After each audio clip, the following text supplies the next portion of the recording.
Mais uma vez, boa noite a todo mundo. A gente chegou no último capítulo do livro O Deus Pródigo, do Tim Keller, onde ele está abordando muito aquela parábola dos dois filhos perdidos, né, que a gente conhece como a parábola do filho pródigo. E quando a gente vai recordar sobre a parábola, a gente percebe que a gente tem um pai que tem esses dois filhos, um que a gente conhece como o filho pródigo pede a herança do pai, sai e vai gastar tudo na sua vida, e até que no momento que ele vê numa pobreza miserável, ele se recorda da casa do pai e tenta voltar para a casa daquele pai como se fosse um escravo, querendo trabalhar para aquele pai para receber alguma coisa. Só que o pai o recebe com amor, com graça, e na hora que aquele irmão vê o filho mais novo sendo recebido com amor e graça, o irmão mais velho, ele fica irado, ele não consegue reconhecer o que o pai está fazendo e ele resolve nem participar do banquete que o pai estava preparando. Então, essa é uma parábola que, quando a gente olha o contexto, o Tim Keller fala muito sobre o contexto em que ela estava inserida. É uma parábola que estava sendo falada aos fariseus, aos publicanos, aos pecadores, a todo mundo que estava ali reunido ao redor de Cristo. E a mensagem dessa parábola é demonstrar que não apenas aquele filho que saiu e gastou tudo estava errado, mas também aquele filho que ficou, né? Aquele filho que afirma, não, pai, eu te servi a minha vida toda, ele também estava perdido. Só que no fim da parábola, a gente vê um ambiente de banquete. A gente vê que o pai pede para matar o cordeiro ali cevado e oferecer um banquete para todo mundo daquela região como forma de, de comemoração. E quando a gente vai olhar na profecia de Isaías, lá em Isaías 25, a gente vê que nossa volta para casa, nossa volta, a volta do reino de Deus, ela vai ser marcada com um grande banquete, né? E aí Jesus ele usa muito sobre essa visão de um banquete, de uma comunhão nas suas parábolas, e ele fala lá em Mateus 8 que muitos virão do Oriente e do Ocidente e se sentarão à mesa com Abraão. Então ele sempre está ali relembrando sobre uma refeição em comunhão, onde está todo mundo reunido. E o último capítulo ele vai realmente falar sobre o grande banquete do Pai. E aí há quatro formas de experimentar esse banquete, e eu vou estar explicando o que o autor está dizendo aqui sobre essas quatro formas de experimentar o banquete, que é a primeira é experimentar o banquete através de uma salvação que é experimental. Ou seja, quando a gente está no banquete, a gente está utilizando ali todos os nossos sentidos, né? A visão, nosso olfato, nossa audição, nosso paladar. Então, todos eles ali estão sendo satisfeitos. E quando a gente vai olhar lá em João 2, a gente vê que o primeiro milagre que Jesus está fazendo é transformar água em vinho. Então, chega ali o encarregado da festa e ele estava com aquele risco de sofrer uma humilhação, porque acabou o vinho da festa, e Jesus manda ele encher com água, e ali, a partir dali, ele transforma água em vinho. E aí João fala que esse primeiro milagre foi o primeiro grande sinal, né? E por que que Jesus inicia todo o seu ministério com o sinal de transformar água em vinho?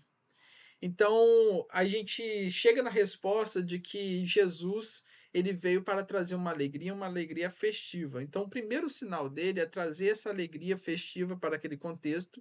E isso também se reflete lá no futuro, onde quando, quando o Cristo voltar, nós estaremos nas bodas do Cordeiro, né? Então, Cristo ele vem e se faz como se fosse o verdadeiro mestre do banquete, como se fosse o Senhor da festa. Então, Cristo assumiu a responsabilidade pelos nossos pecados, tomou o nosso lugar. Então, ele se faz Senhor sobre todas as coisas. E a Bíblia, ela insiste em todo momento usar essa linguagem mais sensorial quando ela está falando sobre uma salvação.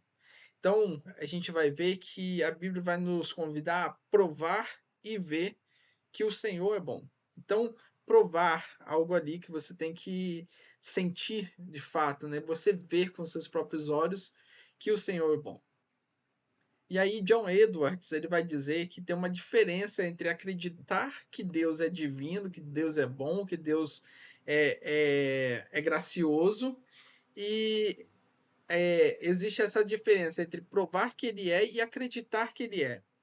Por quê? Quando você olha para o mel, você pode saber através de relatos de outras pessoas que o mel é doce, que o mel é bom, que o mel adoça a nossa boca.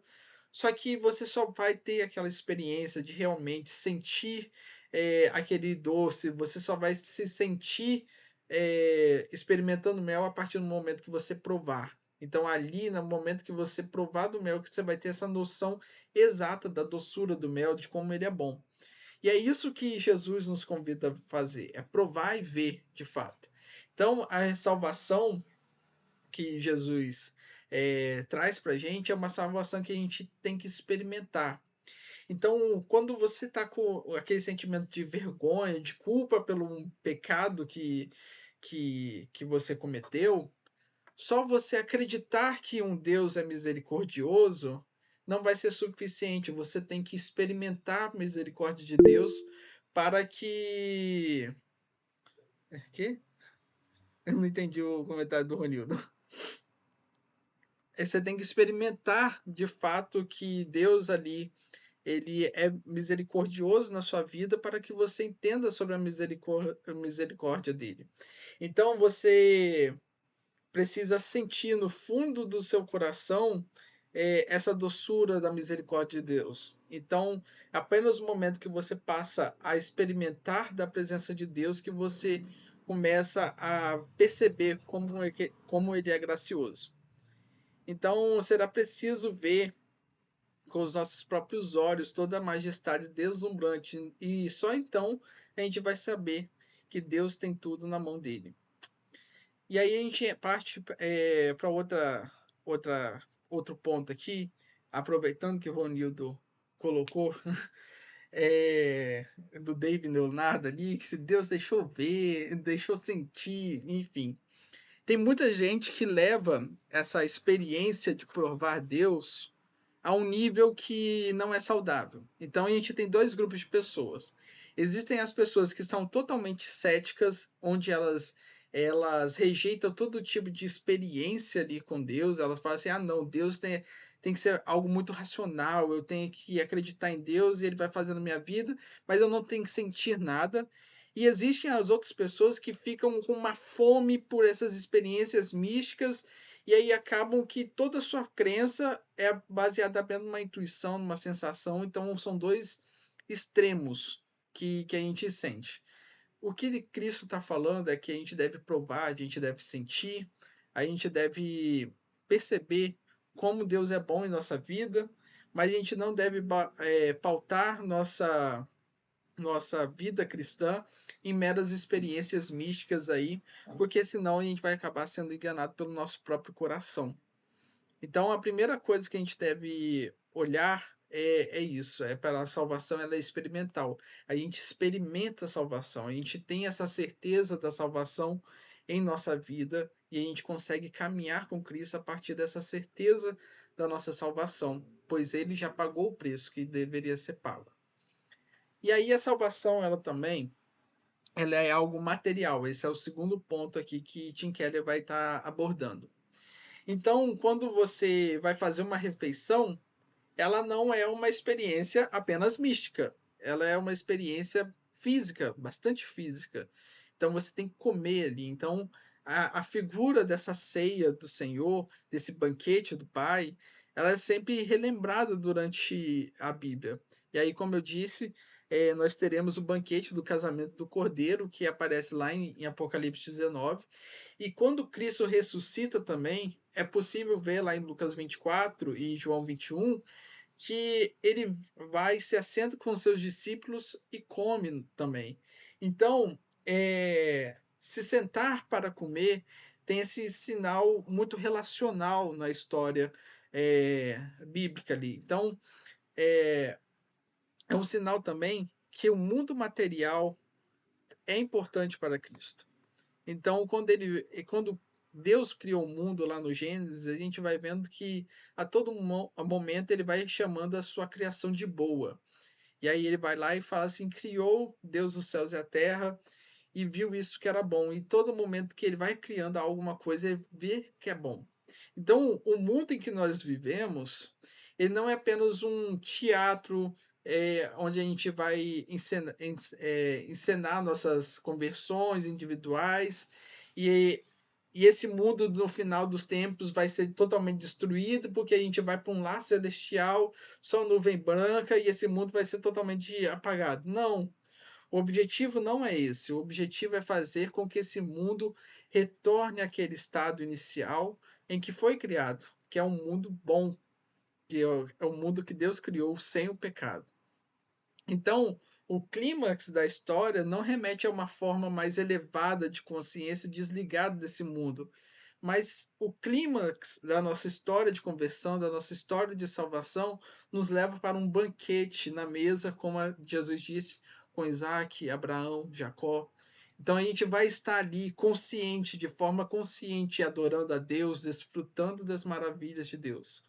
Então, este mundo atualmente ele está desfigurado, ele está manchado, ele está quebrado. Mas Deus ele não vai descansar até que tudo nesse mundo esteja consertado.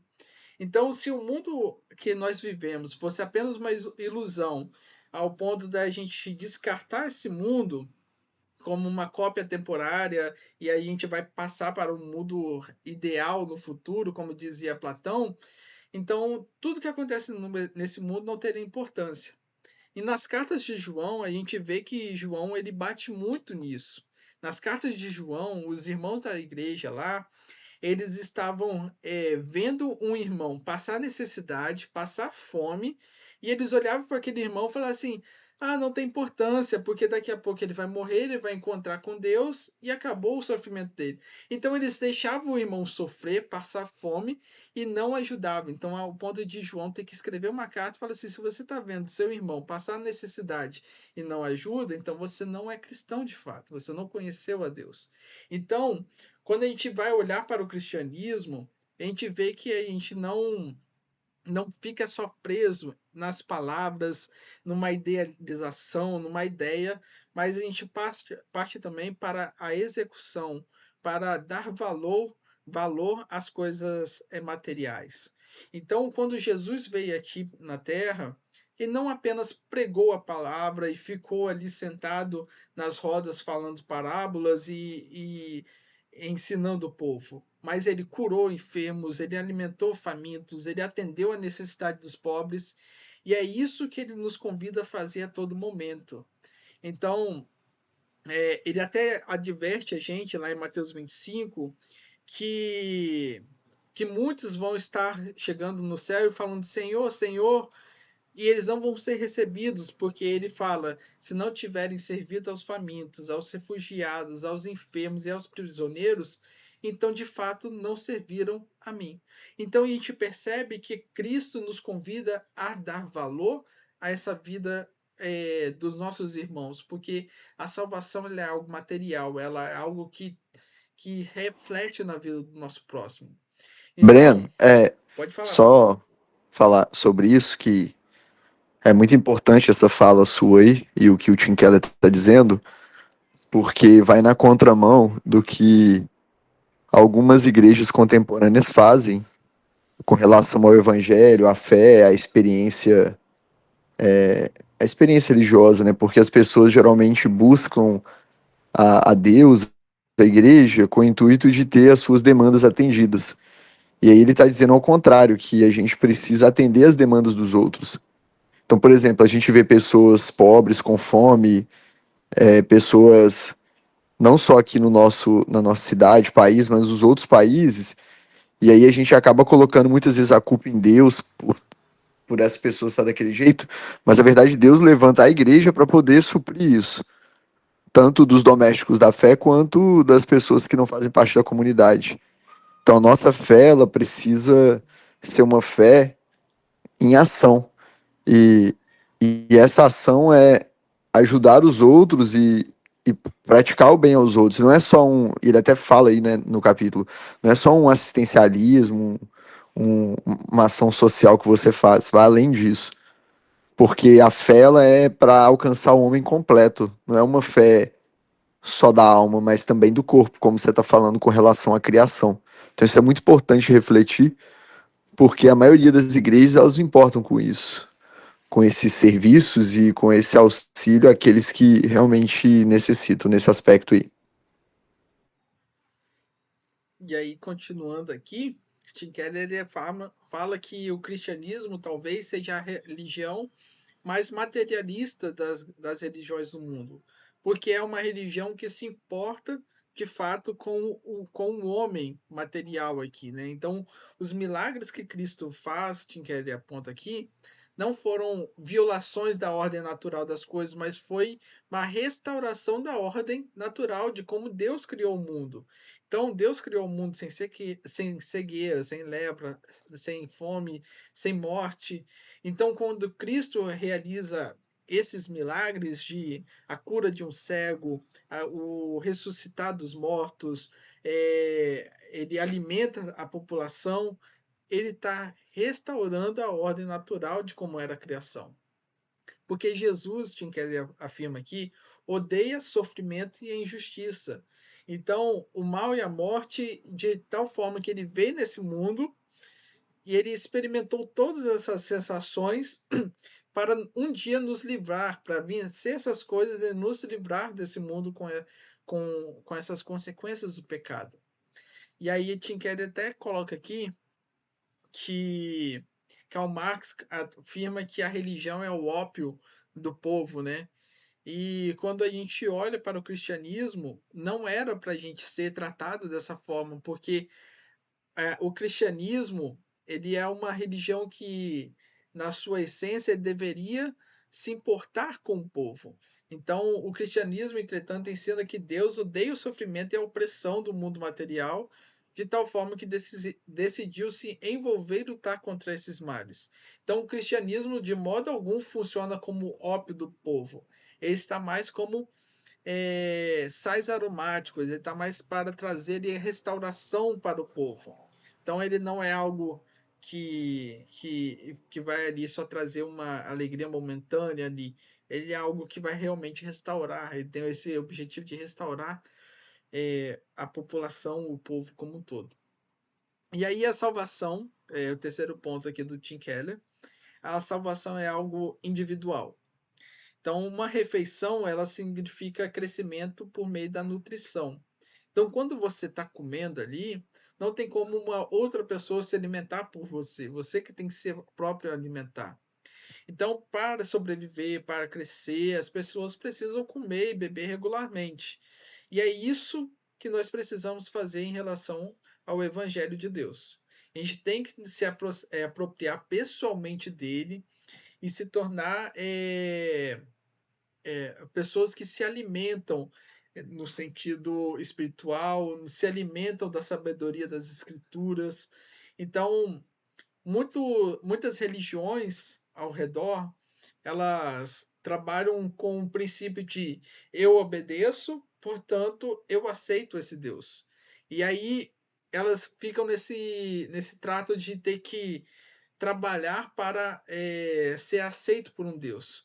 Só que quando a gente olha para o Evangelho, quando a gente olha para Cristo, nossa religião não funciona assim, porque nós somos aceitos por Deus através da obra de Jesus Cristo e, portanto, a gente começa a obedecer. Então é o inverso ali. E aí Lutero, ele diz que mesmo depois da conversão pelo Evangelho, o coração ele torna a operar segundo outros princípios. Então a gente está muito acostumado a a colocar nossa mente como se fosse, não, eu tenho que obedecer para ser aceito por Deus, e é como se nossa mente estivesse configurada para ser assim, trabalhar para receber uma benção. E aí a gente tem que todo momento recordar que não é isso. A gente tem que mostrar para o nosso próprio cérebro como que funciona o evangelho, que é Deus nos aceitando e assim a gente passando a obedecê-lo. Então, a aprovação alheia, o sucesso profissional, o poder, a influência, a família, a identidade de um grupo, todas essas coisas, elas funcionam, como o Tim Keller fala aqui, como muletas funcionais para nossos corações, ocupando o lugar que deveria ser de Cristo, né? E por causa disso, a gente continua a ser motivado em grande medida pelo medo, pela raiva, pela falta de autocontrole. Então, a gente só consegue realizar mudança permanente quando a gente leva o evangelho mais profundo para o nosso entendimento, para o nosso coração. E a gente tem que se alimentar do evangelho para que no momento que a gente estiver digerindo ali, a gente possa crescer nessa sabedoria. Mas o que que isso significa? Significa que em vez da gente ficar trabalhando o nosso cérebro para que a gente, não, eu tenho que fazer umas doações mais generosas, eu tenho que doar mais, eu tenho que trabalhar mais, aí a gente comece a refletir sobre como que a gente pode ajudar o nosso mundo ao redor sobre a ótica do evangelho. Então ele coloca aqui o exemplo de que uma pessoa que quer se tornar mais caridosa.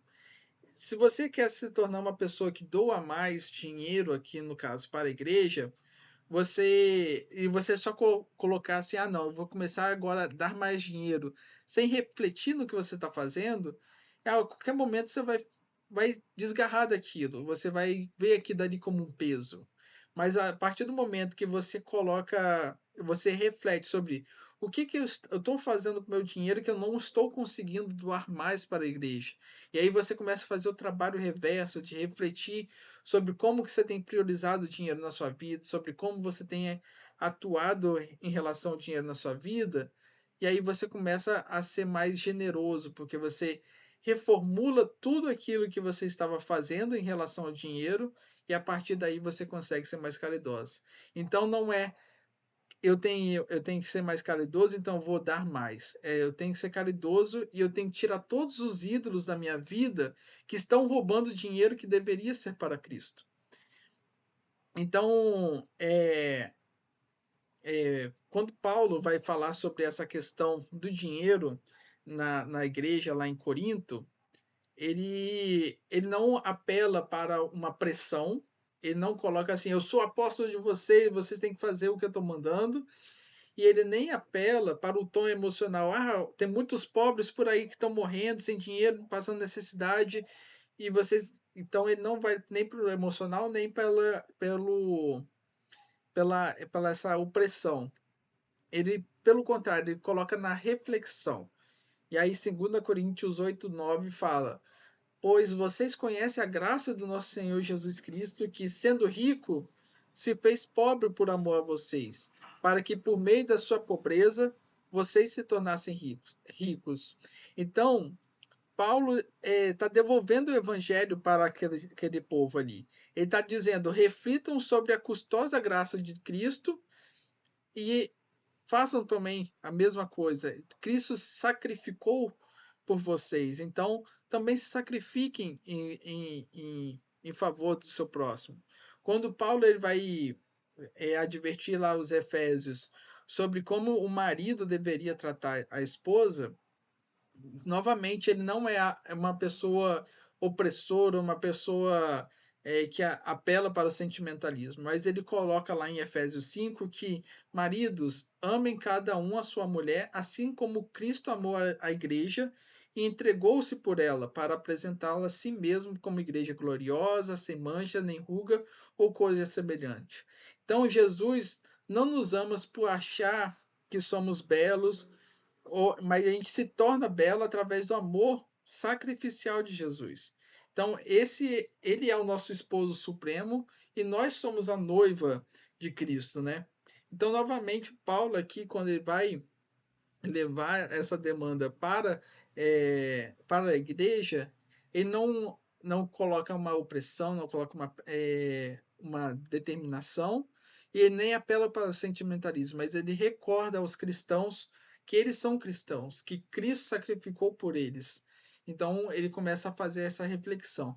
E é assim que nós devemos fazer na nossa vida. A gente deve refletir sobre tudo aquilo que Cristo fez por nós para que a gente possa entregá-lo de volta.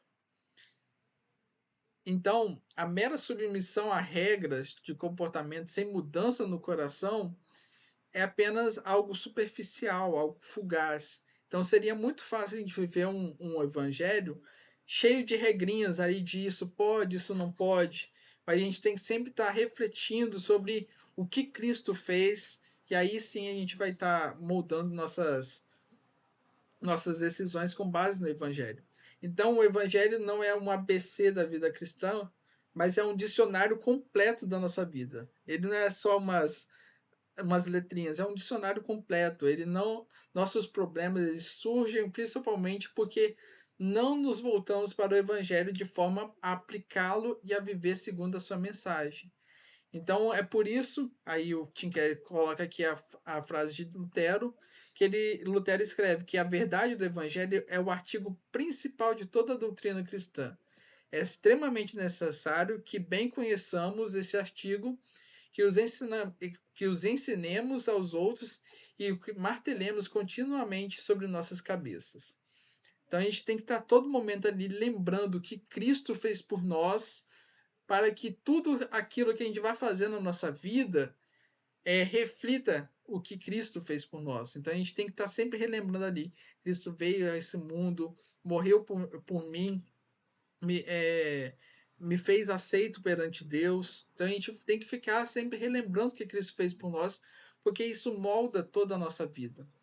Então a gente tem que também levar em consideração que tem uma punição para aquele que não aceita Cristo, né? Então, se só o medo da punição, você perde o incentivo. Mas se você não tiver o medo, que outro incentivo você vai ter? Então, você tem que ter esse amor que é gracioso, porque Cristo se entregou por nós de forma graciosa, mas também tem uma punição, então por isso nós respeitamos a Cristo de forma que a gente está sempre respeitando e obedecendo as coisas dele.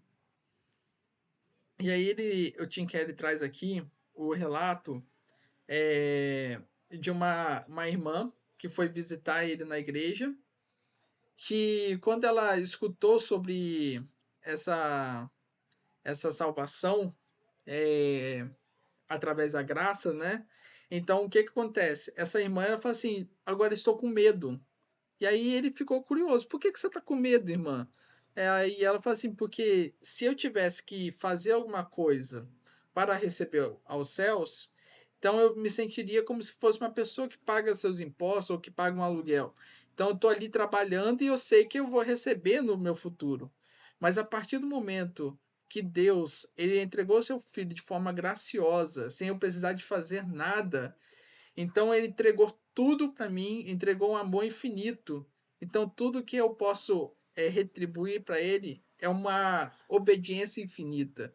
Então isso gerava até certo tipo de medo para ela, porque Deus, a partir daquele momento que ela entende o verdadeiro evangelho, ela percebe que Deus pode pedir tudo para ela.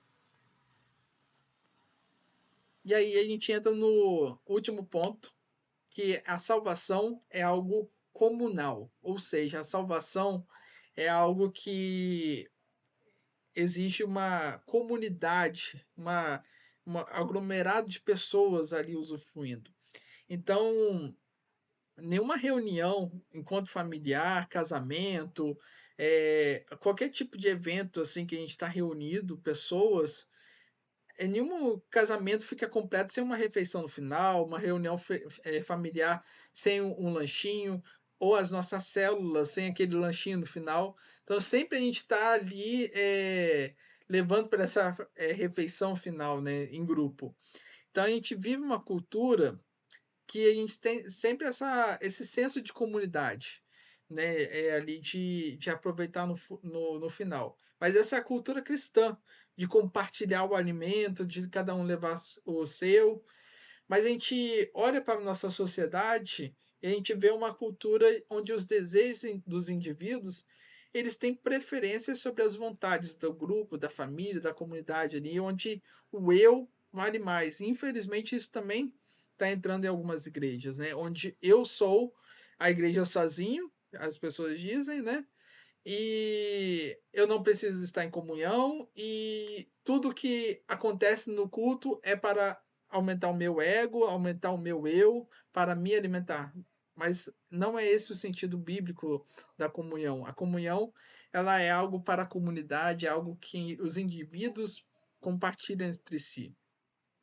Então a gente vê muitas pessoas falando assim: ah, eu gosto de Jesus, mas não gosto do cristianismo.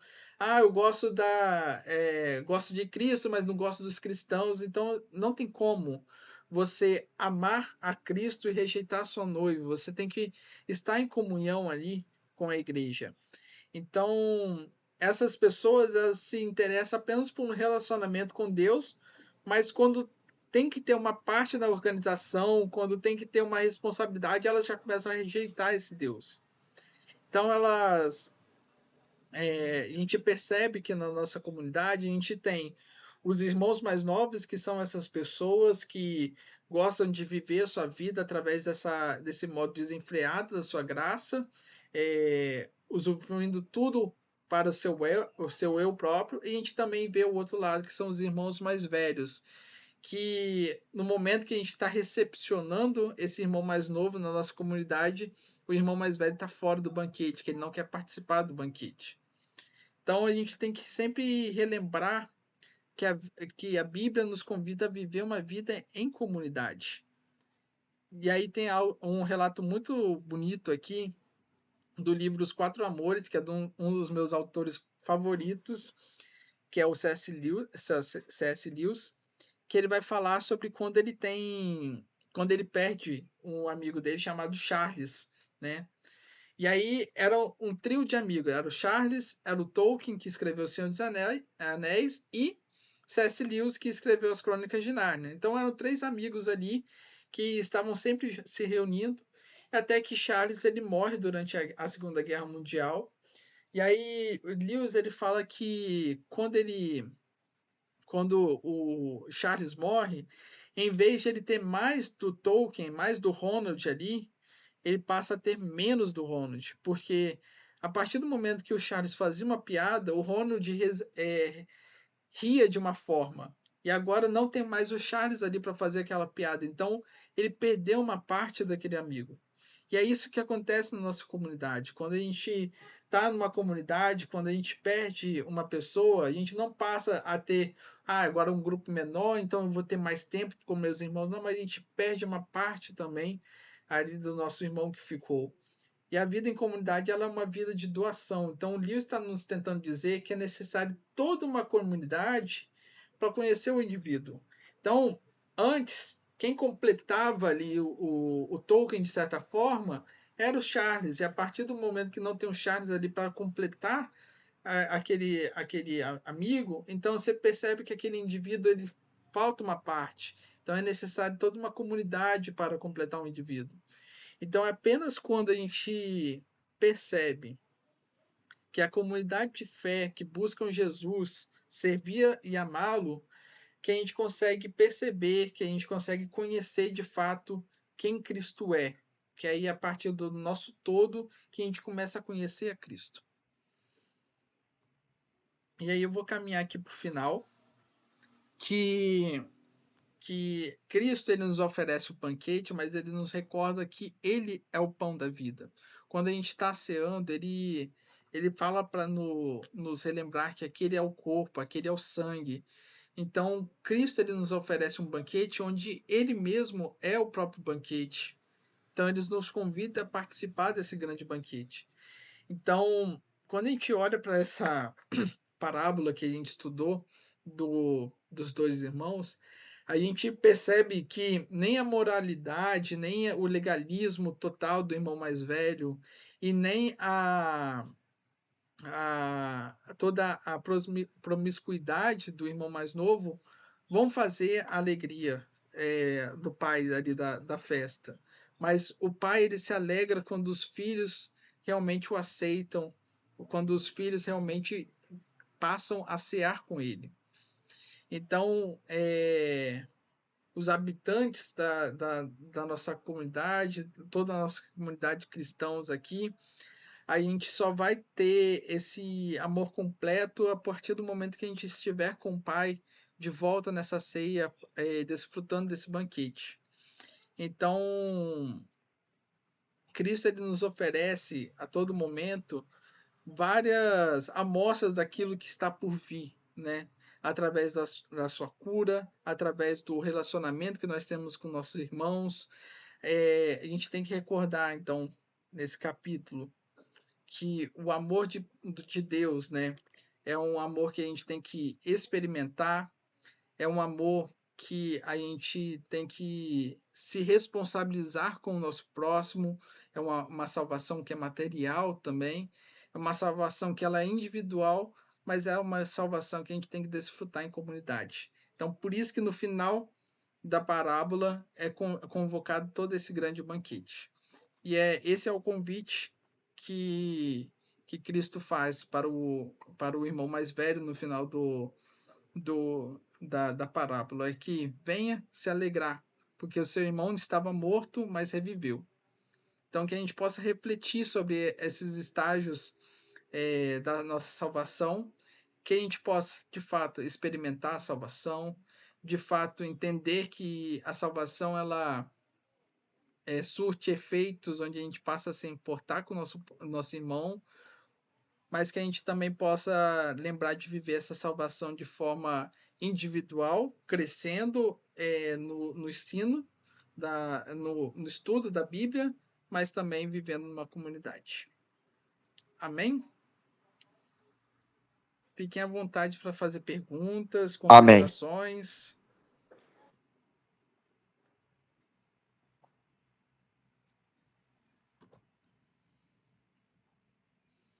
Se tiverem perguntas, considerações, podem fazer aí. Cirlei, Rose e Marcelo me mandaram joinha. Aí eu não sei se é o joinha de amém ou o joinha de.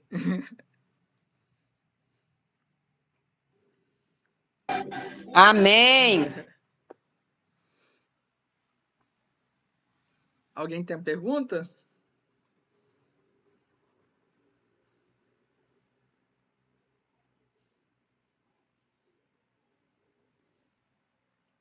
Nem o Ronildo vai ter pergunta hoje. Se Deus deixou você sentir, você tocar. Não vai falar sobre isso, Ronildo? Não, eu achei o estudo muito bom. Eu fiz uma brincadeira ali, mas também eu entendo, respeito, né? Que sei que as experiências que a gente tem na fé, as experiências que a gente tem com Deus, na realidade são muito determinantes para a gente se manter mesmo, né? Se eu não tivesse tido experiências poderosas de fé, talvez eu não a teria hoje. E aí, Rani, tem O, o, perguntas? o problema é quando a gente vive só de experiências, né? A gente tem as experiências, mas tem gente que vive uma fé que só quer experiência. Se não tiver a experiência, aquilo ali não é produtivo, aquilo ali não é poderoso, não tem presença de Deus. E Então isso é extremamente perigoso, né? acaba atribuindo a um sentimentalismo como se o sentimento fosse obra do Espírito Santo. Então, se eu senti alguma coisa que me fez chorar, então é o Espírito Santo que está falando comigo, sendo que muitas vezes não tem nada a ver com isso. Às vezes pode ser até o diabo e a pessoa tá achando que é Deus. Uhum.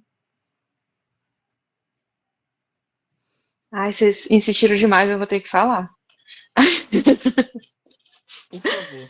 Não, falando sobre essa questão da experiência, eu queria mais contar mesmo um testemunho, vamos colocar assim, porque eu vim de uma igreja pentecostal, né? Eu me converti na escola, depois e passei um bom tempo na igreja pentecostal. E era exatamente isso que o pastor comentou. O que importava era a experiência.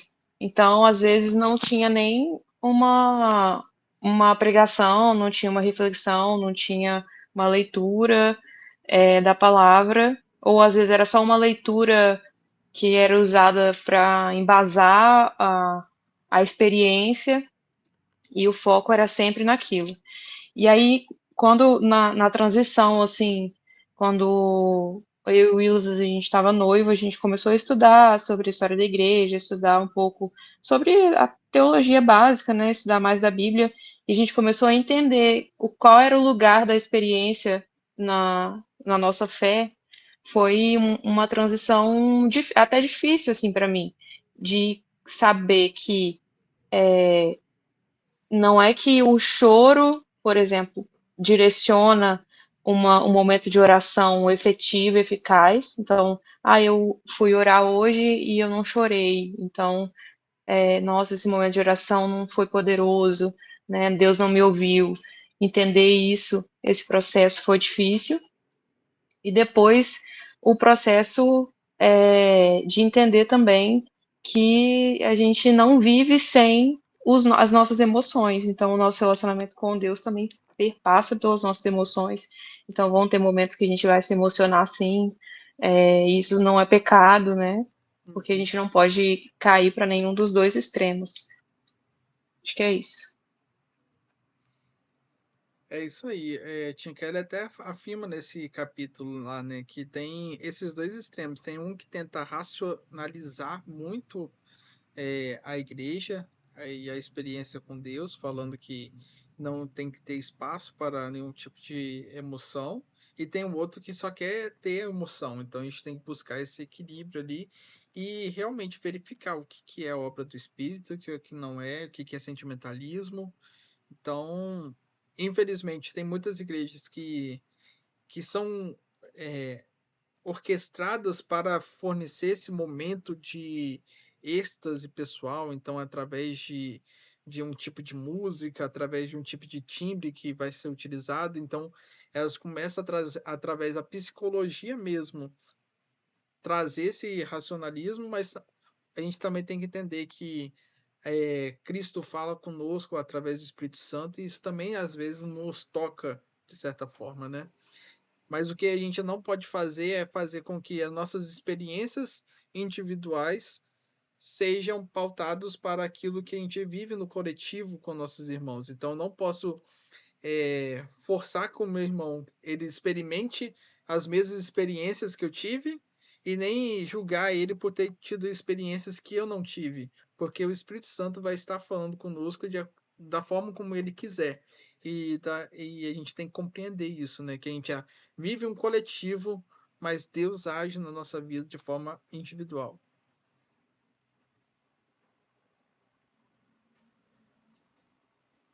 Mais alguém quer comentar?